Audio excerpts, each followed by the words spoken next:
આમ આદમી પાર્ટીના ward number 19ના ઉમેદવાર કે જેઓ દ્વારા ડોર ટુ ડોર ચૂંટણી પ્રચારની શરૂઆત કરવામાં આવી છે। હવે આ ઉમેદવારો વોર્ડ નંબર 19ના વિસ્તારમાં ફેરણી કરી રહ્યા છે, લોકોની વચ્ચે જઈ રહ્યા છે। ચૂંટણી પ્રચાર તેઓ દ્વારા શરૂ કરી દેવામાં આવ્યો છે, જનસંપર્ક કરવામાં આવી રહ્યો છે। વોર્ડ નંબર 19ના આમ આદમી પાર્ટીના ઉમેદવાર જ્ઞાનદીપક શર્મા, અક્ષયસિંહ જાદવ અને મનીષાબા રાજ કે જેઓ આમ આદમી પાર્ટીના કાર્યકર્તાઓ અને સમર્થકો સાથે અલગ અલગ વિસ્તારમાં પહોંચી રહ્યા છે અને જ્યાં લોકો સાથે જનસંપર્ક કરી રહ્યા છે। વોર્ડ નંબર 19માં સમાવેશ વિસ્તાર નોવીનો રોડ, પદમ પાર્ક, રવિ પાર્ક 3 સોસાયટી સાથે જ ઉમાનગર સોસાયટી અને ત્યાંથી થઈ સોમનાથનગર સોસાયટી અને ઉમા વિદ્યાલય સુધી તેઓ દ્વારા ડોર ટુ ડોર પ્રચાર કરવામાં આવ્યો। ખૂબ જ સારો પ્રતિસાદ મળી રહ્યો છે। જે અમે ફેરણી અત્યાર સુધી કરી છે, દરેકે દરેક નાગરિકને જે અમને મળ્યા છે એની અંદર એમને બદલાવની એમને જે ડિમાન્ડ કરી છે એ ચોક્કસથી અમારા થકી પૂરી કરવાની અમે કોશિશ કરીશું।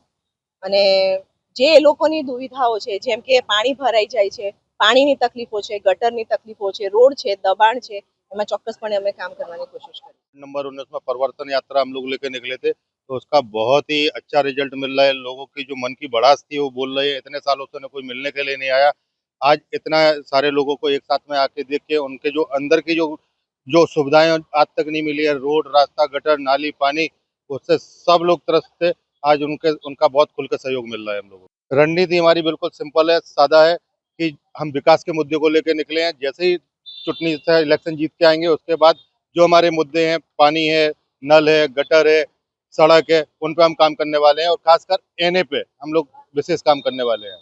जनता त्रस्त हो चुकी है, जनता के पास अभी तक कोई परिवर्तन का विकल्प नहीं था। आज उनके सामने एक आम आदमी पार्टी के नाम से एक विकल्प आए हैं और वार्ड नंबर 19 में एक उन्हें 3 चेहरे पढ़े लिखे मिले हैं, तो 100% वोटिंग होने वाली है और बदलाव आने वाला है। मनीषा बहन है हमारे साथ में, अक्षय सिंह यादव है, तो हम तीनों लोगों के वार्ड में टीम है और हम लोग सारे पढ़े लिखे कैंडिडेट हैं और बदलाव के लिए काम कर रहे हैं। અમે એક યુવાઓ તરીકે એક નવા એજન્ડા જે કે બેઝિક મુદ્દાઓ છે, રોડ, રસ્તા, ગટર, પાણી, સ્વાસ્થ્ય અને શિક્ષણ અને વિસ્તારમાં મલ્ટીનેશનલ કંપનીઓ આવે છે, તેમાં 75% ગુજરાત ગવર્મેન્ટની ગાઈડલાઈન પ્રમાણે સ્થાનિકોને રોજગારી મળી છે, તે રોજગારી મળતી નથી। તે યુવાઓ માટે પણ આ વખતે અમે લોકો કંપનીઓમાં લડીશું અને યુવાનોને એ કહીએ છીએ કે આપણા સ્થાનિકોને જે રોજગારી નહીં મળતી એના માટે પણ અમે લડત લડીશું અને વિસ્તારના રહીશોને અમે નોકરી અપાવીશું।